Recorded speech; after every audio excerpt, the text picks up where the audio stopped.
The American ethos. So many places. America was not founded as a democracy. And if you went to school for this, I would expect that you would know more about this.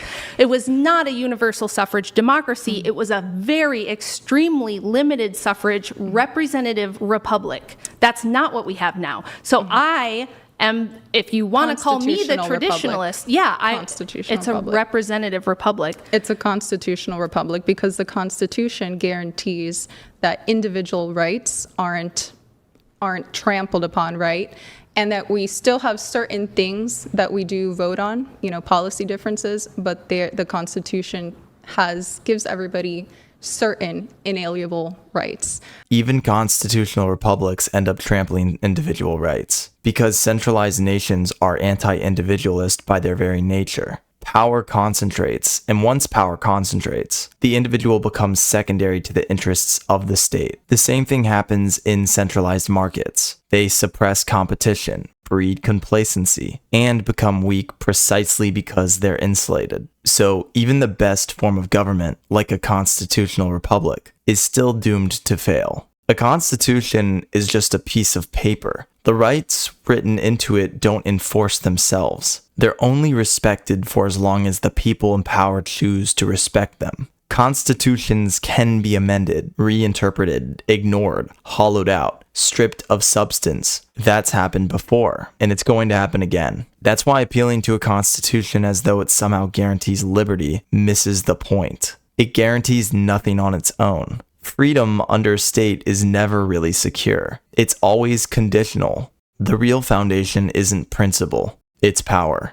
But again, this is just education, right? Educating people, which you have to do. You can't just tell people no voting for you. Yeah, I know. We're gonna educate all the problems away. We're just gonna change everyone's mind. Yep, we're gonna educate the problems away, Rachel. That's the plan. Yeah, that's worked great. We have more educated people are more educated now in human history than ever before. It's not an information problem and it's not an education problem. It's a moral problem, and that's where the rub is. It's not a moral problem. It's an incentive problem. The issue is that people want power over their own lives, and power over the lives of others. And that problem gets worse the more power is centralized, because centralization creates a mechanism through which a small number of people can impose their will on everyone else. Once that mechanism exists, the incentive is obvious. Capture it. Whoever controls centralized power gets to decide taxation, who gets taxed, where resources are put, which allies are rewarded,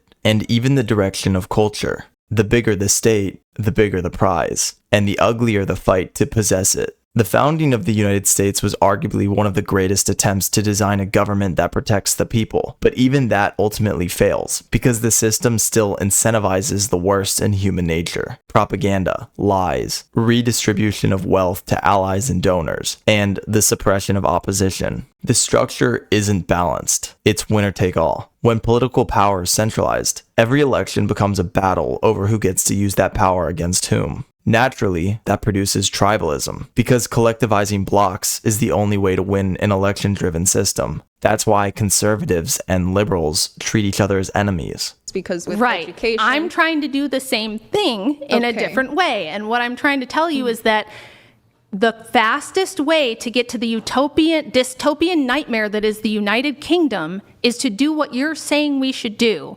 And you are also showing everybody that you're a moral relativist. No, I think that the quickest way to get to where the UK is by banning free speech, which is what you just advocated for. And how did they get there? And banning things that you don't like. How did they get there, though? Because the UK hadn't always had laws against free speech. Nope. They got that way because of mass immigration, equality, liberalism, all that stuff. Right. And that is what you'll end up with. So let's address that problem. That's what you'll end up with every time, because you can't just talk people into doing what's right. People vote based on incentive. No, people vote based on personal incentive. I agree with that too. Yes. So if there's a group that comes into the country and they're getting welfare benefits, if there's single moms out there that get welfare benefits, which things is like highly illegal, they're always going to be voting for that stuff. Yeah. Rachel's right again. It's due to incentive. The thing is that rights, moralistically, do not come from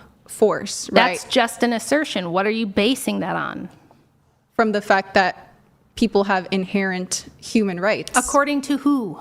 Do you believe in natural rights? It's not about what I believe. According to who? Natural rights. That's Whether what, I believe it or not has nothing to do with anything. This moment seems really familiar.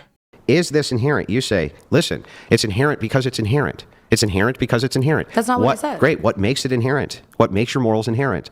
What makes not hurting somebody else being bad inherent? You don't think that hurting other people That's is bad? asking me a question, not answering it. What makes hurting other people bad inherent? Inherently, you are denying them the right to their bodily autonomy. Yeah, but what makes that bad? It's bad because it's hurting them. Hurting Yeah, someone but is what physically makes bad. that bad? You don't think that hurting something That's someone's asking bad? me a question, not answering it. It's bad because it's immoral. It's bad because it's bad. the show. Okay, tell me why tell me why people should have rights. Because we have inherent value and worth. According to who? Regardless of gender or race or demographic. So what makes And that others. what makes that bad though? It makes it bad because you are causing someone pain. How do you not agree with me that causing someone pain is bad? Blondie is right, but she doesn't know why. The only real answer is a consequentialist one. Why ought people have rights? Because societies that respect rights produce better outcomes. They allow society to flourish. And when society flourishes, so do the individuals within it. Rights matter because freedom creates the conditions for competition. When people are free, they're pushed to improve themselves in every domain that matters. Beauty becomes more competitive because attractive people have to continue improving to stand out. It means careers become more competitive because people have to innovate, become more efficient, reduce costs, and create more value. It means art becomes more competitive because good ideas are studied, broken apart, rebuilt, and improved upon in ways that resonate with people more powerfully. This process does more than just increase material output. It gives people something deeper. The long-term satisfaction that comes from becoming excellent through their own effort. And that's way closer to eudaimonia than anything a centralized system can provide. No artificial hierarchy can replicate the intensity or pressure of decentralized competition.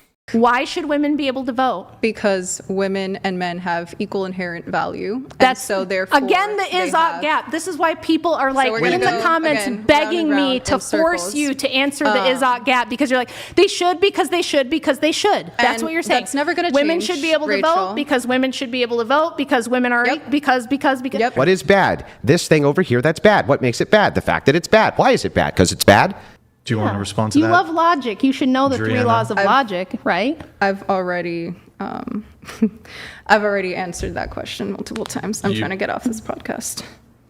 Well, I mean, be a good sport, but people sent in some super chats. There's no such thing as a law of logic. How's that?